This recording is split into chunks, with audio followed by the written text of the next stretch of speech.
हमको हमारे नस नाड़ियों पर प्रेशर डालना है। तो आप गद्दे पे बैठ के करो, नीचे डबल टेबल ये यू मैट डबल करके लगाओ, हार्ड सरफेस पे मत करो, तो आप ज़्यादा देर बैठ पाओगे। हमारा एम है हमारे नस नाड़ियों को दबाना।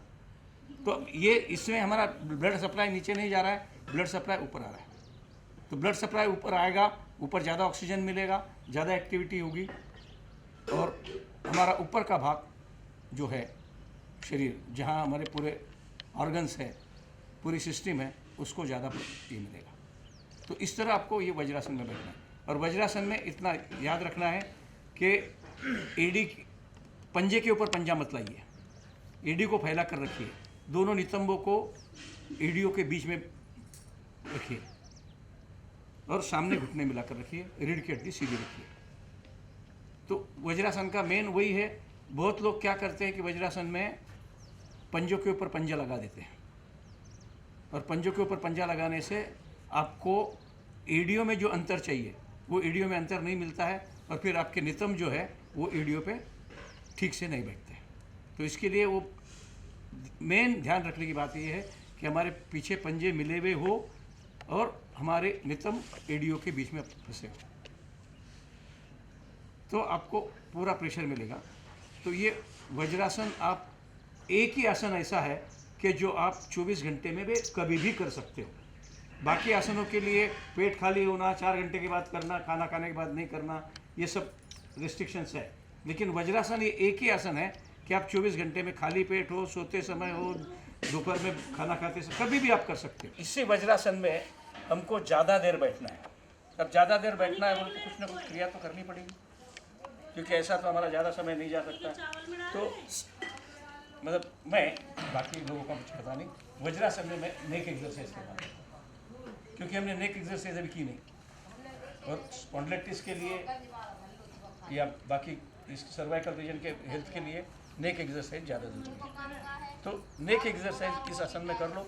तो नेक एक्सरसाइज के लिए आपको जो 5-7 मिनट लग रहे हैं, वो 5-7 मिनट आप वज्रासन में कंपल्सरी बैठे, तो आपको उसका फ़ायदा मिलेगा। तो नेक एक्सरसाइज के लिए भी आपको रीढ़ की हड्डी बिल्कुल सीधी रखनी है, और श्वास छोड़ते हुए धीरे धीरे आपके टोहड़ी को आपको छाती से लगाना है, रुकना है, जल्दी जल्दी नहीं करना है। और फिर श्वास भरते हुए वापस आते हुए अपने चोटी को पीट कर लगाना है, इस तरह बिल्कुल धीमे धीमे करना है। आगे पीछे, रीढ़ की हड्डी को मत झुकाइए, सिर्फ गर्दन को आपको झुकाना है। आगे पीछे, इस तरह आपको कम से कम 25-30 बार करना है। यहाँ थोड़ी थोड़ी बता दे रहा हूँ मैं, क्योंकि सब कुछ बताना है। अब साइड वेज अपने कान को कंधों पे लगाएंगे, राइट लेफ्ट राइट, जल्दी नहीं करना है। आप राइट गए, थोड़ा रुकिए, कुछ समय दीजिए। आपके सर्वाइकल रीजन के वर्टिब्रा पर जो प्रेशर आ रहा है साइड वेज से, वो आने दीजिए। सिर्फ गए और वापस आए ऐसा नहीं करना है। राइट लेफ्ट राइट लेफ्ट, सामान्य। अब आपके टोहड़ी को आपके कंधों को लगाना है, राइट, रुकना है थोड़ा सा, left right left right left right left right left. विश्राम, सामने आ जाइए। अब आपको आपके मस्तिष्क को गोलाकार घुमाना है। गोलाकार घुमाते समय आपके पहले टोहड़ी छाती से लगेगी, फिर कान कंधे से लगेगा, फिर चोटी पीठ से लगेगी, फिर दूसरा कान कंधे से लगेगा। इस तरह आपको रोटेट करना है पूरी गर्दन को। मैं आपको बता रहा हूँ पहले, उसके बाद आप मेरे साथ करेंगे। बिल्कुल पूरा ऊपर के ऊपर नहीं घूमना है।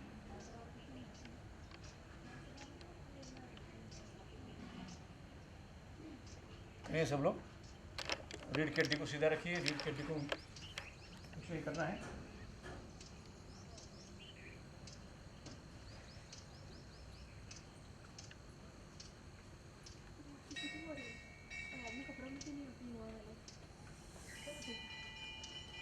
पाँच छः राउंड, उसके बाद में रिवर्स। अभी लेफ्ट से आएंगे, राइट। अब आपके लेग पर थोड़ा सा दबाव आया है, तो आपको क्या करना है, अपने दोनों हाथों से कंधों को ये करके अपने गर्दन को थोड़ा रिलैक्स कर लेना है, कंधों को थोड़ा रिलैक्स कर लेना है। अब ये हो गया हमारा वज्रासन, और वज्रासन में हमने नेक एक्सरसाइज कर लिया। अब इसके आगे आपको करना है उष्ट्रासन। उष्ट्रासन यानी कैमल पोज। छाती आगे निकालनी है, गर्दन पीछे ले जानी है। तो मैं आपको पहले करके बता देता हूँ, उसके बाद आप कोशिश करिए। आपको घुटनों के बल खड़े हो जाना है, दोनों घुटनों में कंधों के बराबर की दूरी, उतनी ही पंजों में दूरी, जितनी घुटनों में दूरी है उतनी पंजों में दूरी, पंजे लेटे हुए।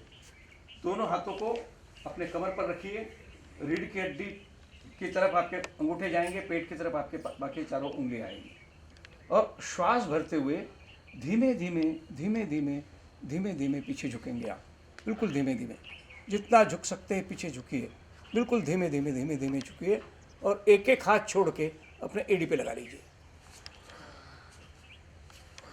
श्वास भरा हुआ, पेट फुला हुआ, रीढ़ की हड्डी पूरी प्रभाव में, आपकी हथेलियाँ आपके एड़ियों पर है, आपकी चोटी पीठ से लगी हुई है, लुम्बार रीजन, सर्वाइकल रीजन, पूरे रीढ़ की हड्डी में प्रभाव हो रहा है।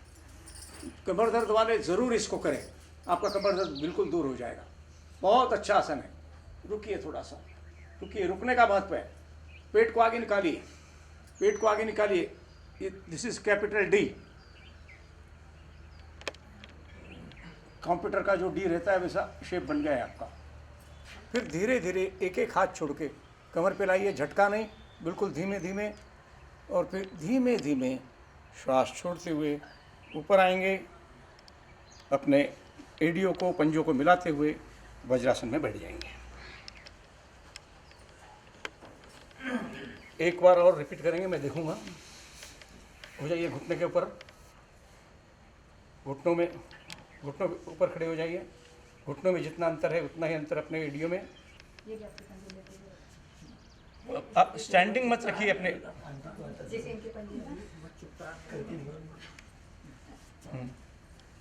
दोनों हाथों को अपने कमर पर रखिए, और श्वास भरते हुए धीमे धीमे पीछे जाइए। जाइए, श्वास भरते हुए धीमे धीमे पीछे। बहुत अच्छा बेटा, जरा थोड़ा सा पैर में अंतर कम है। अच्छा है, अच्छा है, फ्लेक्सिबल है, बच्चा है, अच्छा कर सकता है।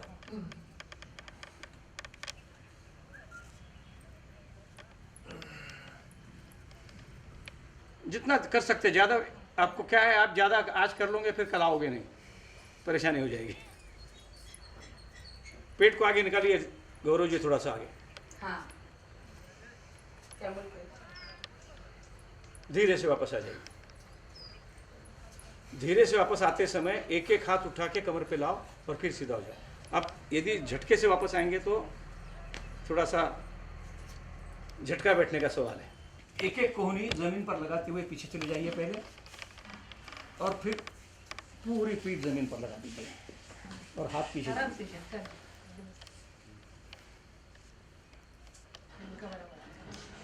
तो आपका पूरा शरीर एकदम प्रभाव में आता है। अब पैर ऐसे हाथ पीछे करो, हाथ ऐसे। और रुकिए थोड़ा सा, आपके थाइज में, घुटनों में, एंकल में, पेट में, सब तरफ प्रभाव है, पूरा शरीर प्रभाव में आ रहा है। आपको हाथ को पीछे खींचना है, पैरों में अंतर करो, फिर तो हाथ सामने लाते हुए अपने हथेलियों का सहारा लेते हुए, कोहनियों का सहारा लेते हुए वापस आ जाए। नहीं, अभी थोड़ा फ्लेक्सिबल हो रहे हो, एकदम से मत करो, एकदम से मत करो। उनका अच्छा जो दुबले पतले लोग आ जाता है आराम से। तो ये हो गया, शुद्ध हो जाए। ये वज्रासन का सेट हो गया। नहीं, इसका शशांकासन करवाओ ना। हाँ, शशांकासन भी करवा देंगे। अब 2 बार हम पीछे झुके हैं, तो सामने झुकना है, रीढ़ की हड्डी को वापस लाना है। तो शशांक यानी रैबिट, ससा रैबिट पोज हमको करनी है। ससा ससा शशांक आसन। शशांक शशांक हिंदी में बोले तो शशांक बोलते हैं। रैबिट को हिंदी मैं हिंदी की बता रहा हूँ, हिंदी में शशांक बोलते हैं। तो रैबिट पोज, तो उसके लिए आपको श्वास भरते हुए दोनों हाथ ऊपर ले जाना है, ऊपर की ओर तानना है, और श्वास छोड़ते हुए धीमे धीमे सामने झुकना है। लेकिन याद रखिए कि आपके बटक्स जो हिल पर लगे हुए हैं वो नहीं उठे। आपको सिर्फ लुम्बार रीजन से नीचे झुकते हुए आपका पूरा पेट आपको थाइस को लगाना है, और हो सके तो आपका मस्तिष्क जमीन पर लगाना है, और बिल्कुल सामान्य श्वास में आपको रुकना है। इस तरह आपको श्वास छोड़ते हुए और फिर हाथों को मजबूत लाते हुए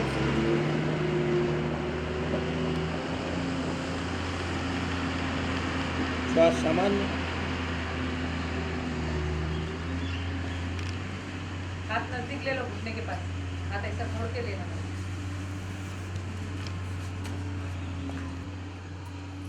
धीरे से वापस। अब इसमें अब वेरिएशन बताऊंगा मैं। वो जो वेरिएशन है, एक वेरिएशन में आपके लीवर पर और पैंक्रियास पर प्रेशर आएगा, और दूसरे वेरिएशन में आपके किडनी पर प्रेशर आएगा। तो अब योग में हम अंदर के पूरे जितने हमारे ऑर्गन्स है उसको प्रभावित करना है। तो पहले आप यूँ मुट्ठी बना लीजिए, जैसे अक्षर चढ़ाते हो, यूँ मुट्ठी बना लीजिए और अपने नाभि पर मिला लीजिए उसको। अंगूठा अंदर, अंगूठा अंदर अपने नाभि पर मिला लीजिए। अंगूठा अंदर लेके आइए। तो ये जो डिस्टेंस है हमारा, ये किडनी का डिस्टेंस हो गया। हमारी किडनी ऐसी है रीढ़ की हड्डी के आजू बाजू 4-4 उंगली पर। तो ये हाथ ऐसा रखने के बाद में अब हम जब सामने झुकेंगे तो हमारे किडनी के ऊपर प्रेशर आएगा। तो श्वास छोड़ते हुए धीमे धीमे सामने, कोहनियाँ नीचे की ओर,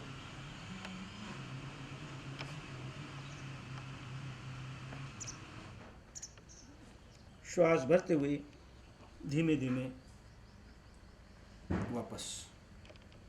आप फाइनल पोज में जितनी ज़्यादा देर रुकेंगे उतना ज़्यादा फायदा होगा, क्योंकि आप फाइनल पोज में जब नीचे झुकते हो तो तब आपके किडनी पर प्रेशर आएगा। तो किडनी पर प्रेशर आने दीजिए, ज़्यादा से ज़्यादा रुकने की कोशिश करिए। और दूसरा वेरिएशन जो है वो अब आपको आपके लीवर पर और पैंक्रियास पर प्रेशर लाना है। तो उसके लिए आपको हाथों को इस तरह एक के ऊपर एक रखना है। तो आपके हथेलियों का ये जो भाग है वो एक साइड से आपके लीवर पर आएगा, दूसरे साइड से आपके पैंक्रियास पर आएगा। ठीक है। तो अब इस पोजीशन में आपके अंगूठा भी नीचे ले लो और श्वास छोड़ते हुए सामने जाओ। पीछे से आपके और आपके पैंक्रियास के ऊपर ज़्यादा प्रेशर आएगा।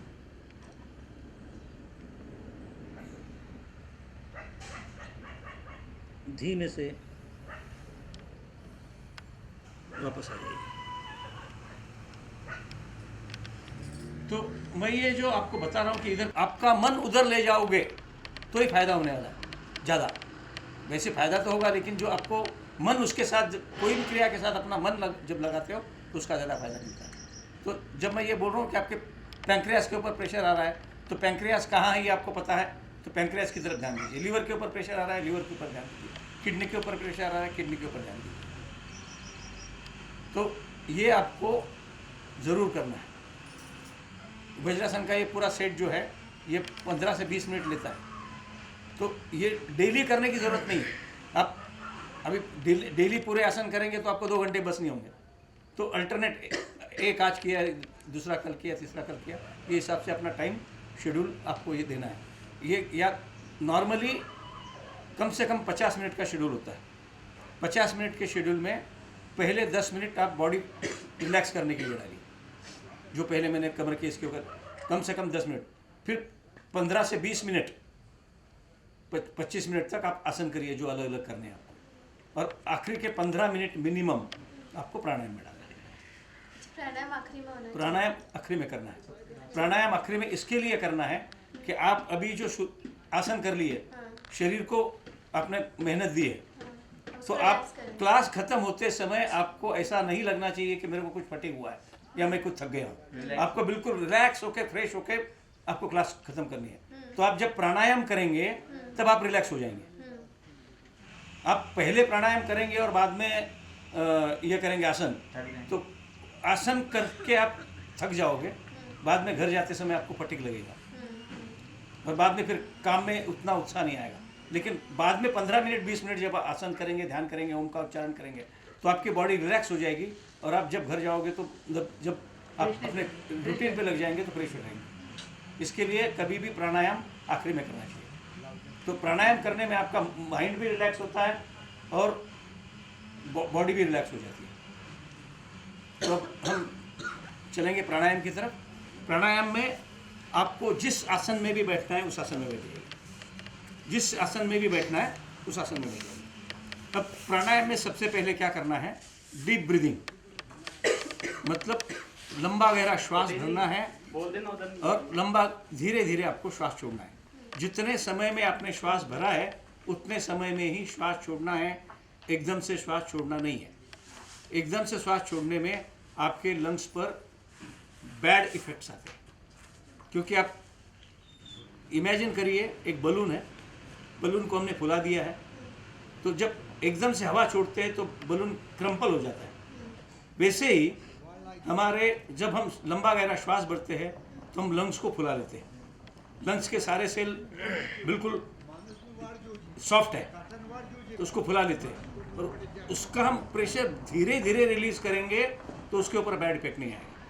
यदि हम एकदम से रिलैक्स कर देंगे तो रबर छोड़ने के बाद कैसा ये हो जाता है, वैसे बैड इफेक्ट है। तो इसके लिए जितने समय में हमने श्वास लिया है उतने समय में श्वास छोड़ना जरूरी है और हर इसमें आपकी रीढ़ की हड्डी सीधी रहना जरूरी है। तो अब आपको रीढ़ की हड्डी सीधी रखते हुए आपको लंबे गहरे श्वासों का अभ्यास करना है पहले। तो आप ध्यान मुद्रा में आ जाइए और लंबा गहरा श्वास भरिए। जब श्वास भरेंगे तो आपका पेट फूलेगा, मैंने शुरुआत में भी यही बताया था। जब श्वास भरेंगे तब आपका पेट फूलेगा, श्वास छोड़ेंगे तब पेट खाली होगा, धीरे धीरे आपकी नाभि रीढ़ के पास चली जाएगी और फिर धीमे धीमे श्वास भरेंगे, धीमे धीमे श्वास छोड़ेंगे।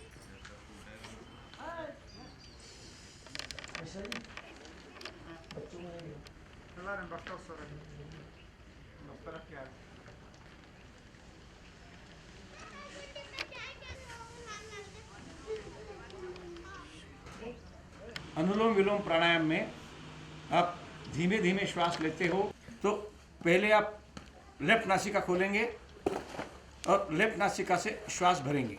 अंकल इसको अंगूठे से प्रेस करने का कुछ वो होता है क्या? नहीं, अंगूठे से प्रेस करने का जो ये जो है इसमें ये जो अंतर है आपके नासिका के अंतर का बराबर हो जाता है। अच्छा। लोग ऐसा जो करते हैं हाँ। उसमें क्या होता है आपको नासिका को जस्ट प्रेस करना है, हाँ। जस्ट जेंटल प्रेस, दबाना नहीं है। बहुत लोग क्या करते हैं नासिका ऐसी प्रेस करके एक साइड में आपको आगे प्रैक्टिस करने के बाद ये होगा कि आपको ये पोजीशन लेने की भी जरूरत नहीं रहेगी। आप एक नासिका से श्वास बिना दूसरी नासिका बंद किए हुए आप ले सकेंगे। जैसे अगर ऐसे वैसे करें तो हल्की हल्की जेंटल प्रेस तो ये भी कर सकते हैं, मतलब नहीं, उसमें क्या होगा, और आपके हाथों की तरफ आपका ज़्यादा ध्यान है।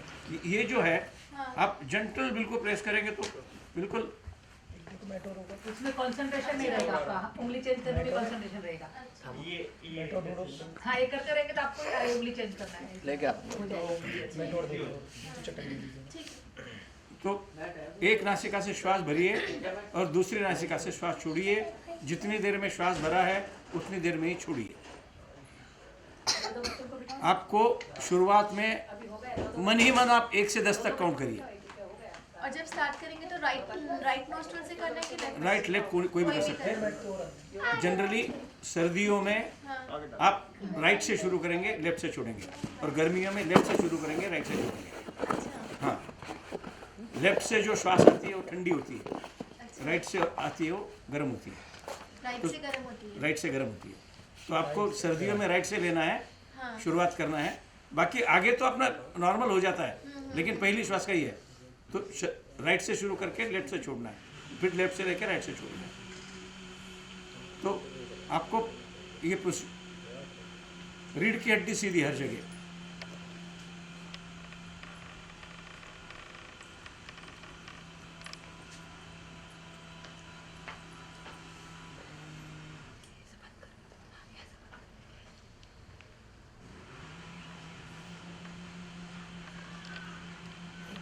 एक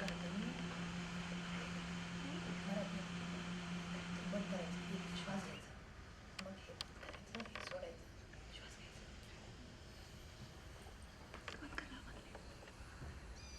इस तरह आपको कम से कम 20 से 25 राउंड करने हैं, कम से कम। तो एकाने दाबायचं. इसके आगे का जो है वो नाड़ी शोधन वो कल बताऊंगा, उसमें रुकना है तो नाड़ी शोधन मैं कल बताऊंगा, आज ये बता दिया। मग असं अब इसके नेक्स्ट जो प्राणायाम है वो है हमारा अग्निसार प्राणायाम।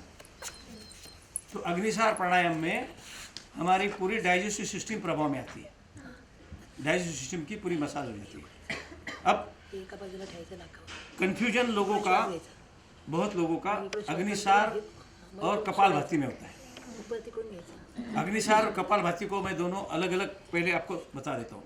अग्निसार में क्या होता है कि हम पेट खाली कर देते हैं और खाली पेट को आगे पीछे मुंह करते हैं, रीढ़ की हड्डी को नज़दीक ले जाते हैं, फिर दुले। उसमें कंधे का कोई मूवमेंट नहीं है, रिब केज का कोई मूवमेंट नहीं है, सिर्फ स्टमक होगा। सिर्फ स्टमक का मूवमेंट है। आपका पेट आगे आता है, पीछे जाता है, आगे आ जाता है, आप खाली पेट में कर रहे हैं। और कपालभाति में क्या होता है कि कपालभाति में हम फूले पेट में करते हैं, एकदम बंद करायची. श्वास भर लेते हैं हाँ, और श्वास भर के फिर इंस्टॉलमेंट में झटके से श्वास को बाहर निकालते हैं। उस समय क्या करना है आपका, वो प्रोसीजर जब करेंगे तो आपके डाइजेस्टिव सिस्टम नीचे ऊपर होगी। अच्छा। उस समय आपके डाइजेस्टिव सिस्टम नीचे ऊपर होगी, और अग्निसार में ऐसे होगा। अग्निसार में आगे पीछे होगी। आगे पीछे। ये तो जनरली लोग अग्निसार करते समय भी क्या हो जाता है कि पेट नीचे ऊपर होता है, वो नहीं होना चाहिए। अब नीचे ऊपर कब पेट होगा, जब आपका पेट फुला हुआ है तब नीचे ऊपर होगा। पेट खाली है तो आगे पीछे होगा। तो आपको श्वास छोड़ के पेट खाली करके आपको आगे पीछे अग्निसार करना है। अभी अग्निसार मैं आपको बता देता हूँ एक बार। श्वास भरा दिया मैंने, मूल बंद लगा दिया, मतलब एनस को बंद करना है, और श्वास छोड़ दिया। अब ये श्वास छोड़ा है मैंने, नाभि रीढ़ के पास गई है, अब मैं इसको आगे पीछे करूँगा। मूल बंद लगा हुआ ही होना चाहिए।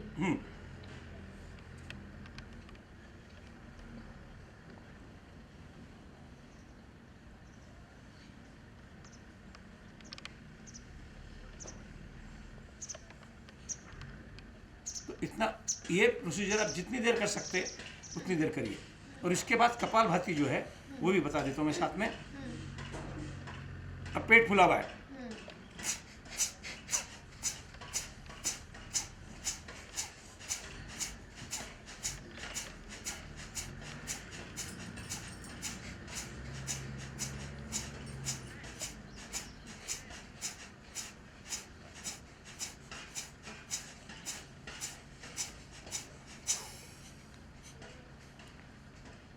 अग्निसार में हमारे डाइजेस्टिव सिस्टम प्रभाव में आती है और कपालभाति में रेस्पिरेटरी ट्रैक प्रभाव में आता है। इसके बाद होता है भस्त्रिका, लेकिन भस्त्रिका आज नहीं बताएंगे। तो कपालभाति अग्निसार ये डेली कंपलसरी करना है। ये कितनी देर करना चाहिए? आपकी जितनी कैपेसिटी हो। Kapalbhati for your information Acharya Shri 1000 rounds करते हैं। अच्छा। 1000 राउंड हमारे से 20-25 मतलब नॉर्मली 20 राउंड में हम थक जाते हैं। आचार्य श्री का बराबर 1000 राउंड्स करते हैं। प्रमुख साधु जी का जाते हैं ना, अभी जी वहीं पे तो जाते हैं कैंप पे प्रमुख साधु जी। तो कपालभाति अग्निसार। और नेक्स्ट है भ्रामरी प्राणायाम, जो जरूरी है। भ्रामरी प्राणायाम में आपको सारे इंद्रियों को बंद कर देना है आप, और पूरा ध्यान आपका मस्तिष्क में रहेगा। और भ्रमर जो गुंजन करता है, भौरा, उस तरह के गुंजन आपको करना है, वो गुंजन की तरफ ध्यान देना है। तो पहले पोज में आपके सारे जब ऑर्गन्स बंद रहेंगे तो आपको आजू बाजू का किसी का आवाज़ सुनाई देगा, अपना अपने आवाज़ सुनाई देगा। और लास्ट में और दोनों कानों को खुला करके फिर वापस वही प्रोसीजर रिपीट करनी है। तब का गुंजन, तब का कंपन, मतलब कान खुले हुए और कान बंद किए हुए, इसमें आप फ़र्क महसूस करेंगे। तो मैं आपको प्रोसीजर अभी, ये दोनों अंगूठे कानों पर, 2 उंगली आँखों पर, 2 नासिकाओं पर, 1 नीचे। इस तरह हमने सब इंद्रियों को बंद कर दिया। श्वास भरेंगे, पेट फुलाएंगे और फिर धीरे धीरे गुंजन करते हुए श्वास को बाहर निकालेंगे। और आखिरी में फिर कान को खोलते हुए फिर वही प्रोसीजर रिपीट करेंगे।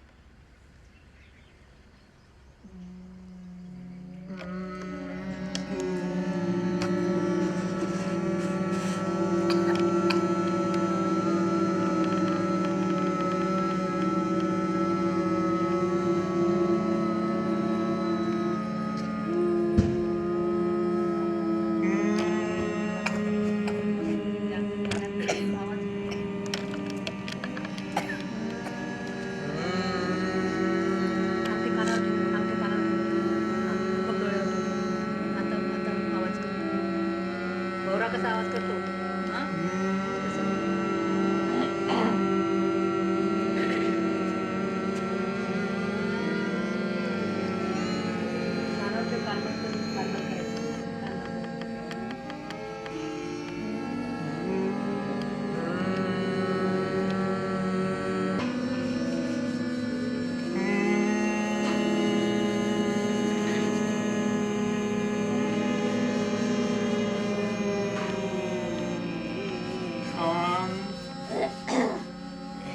ध्यान मुद्रा।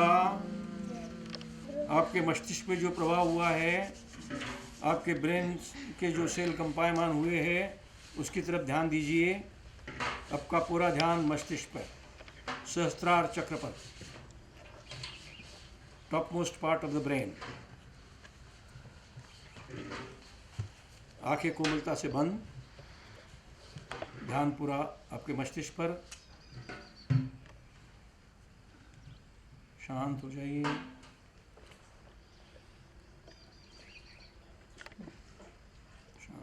अभी आपने दोनों गुंजन में फर्क महसूस किया होगा कि कान पर जब हमारे हाथ है, कान जब बंद है तब क्या कैसा कंपन हो रहा है, और कान जब खुले है तब कैसा कंपन हो रहा है। ये भ्रामरी प्राणायाम से लोगों के ब्रेन ट्यूमर भी ख़त्म हुए हैं, तो मेरे एक्सपीरियंस में। बाकी और तो बहुत कुछ है, लेकिन मेरे एक्सपीरियंस में लोगों के ब्रेन ट्यूमर भी ख़त्म हुए। तो बहुत इसमें आपकी स्मरण शक्ति बहुत बढ़ेगी, कंसंट्रेशन पावर बहुत बढ़ेगा, और मेन इम्पोर्टेंट आपके चेहरे पर एज का प्रभाव नहीं पड़ेगा। झुर्रियाँ बहुत कम लेट आ जाएगी, क्योंकि आप मुंह फुला के रखते हो पहले, तो चिक्स पर पूरा प्रेशर आता है, तो आपके चेहरे पर एज का प्रभाव नहीं पड़ेगा, चेहरे में चमक आएगी। इसमें मुंह फुलाना होता है? आप श्वास भरते हो तो मुंह फुलाते हो।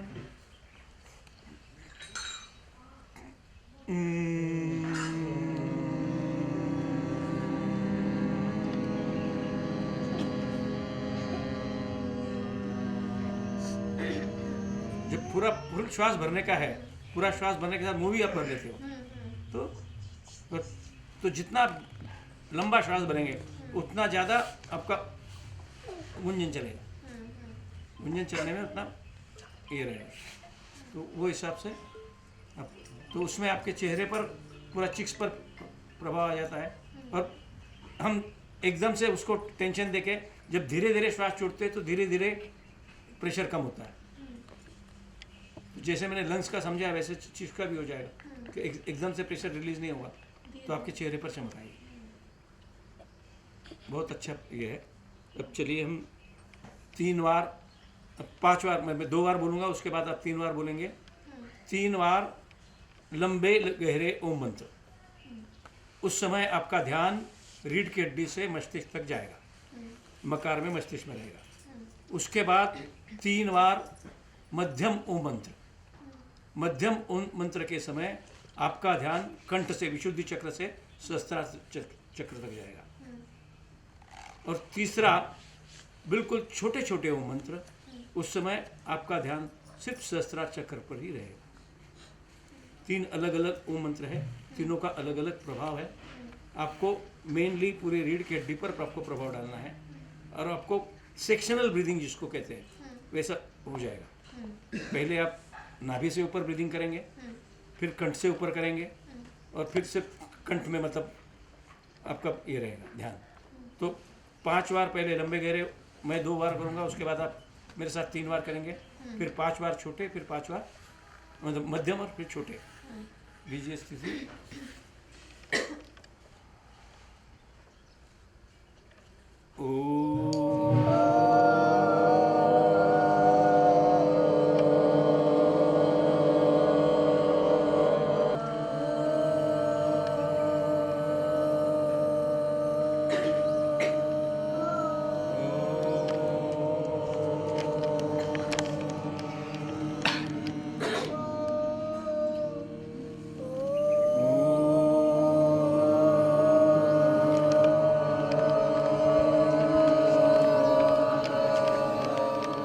मध्यम आकार के मध्यम ओम मंत्र। ओम ओम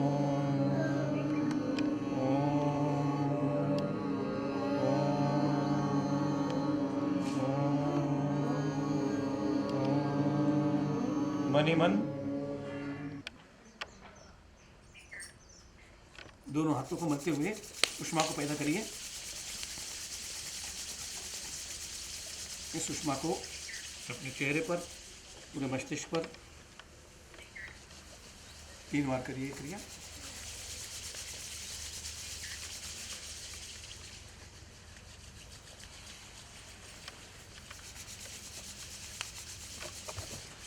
जिन्होंने पद्मासन लगाया हो, पद्मासन खोल के थोड़े को आगे पीछे करके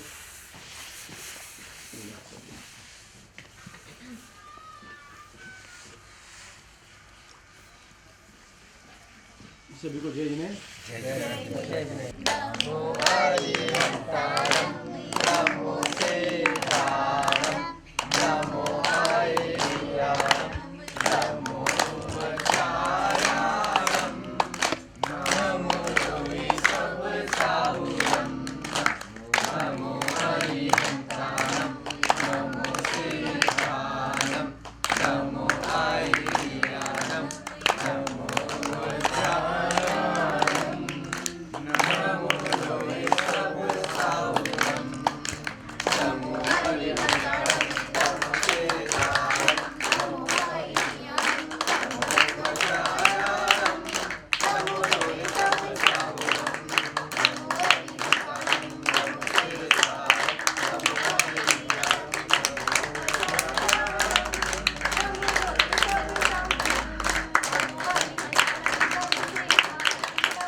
जय जिनेन्द्र।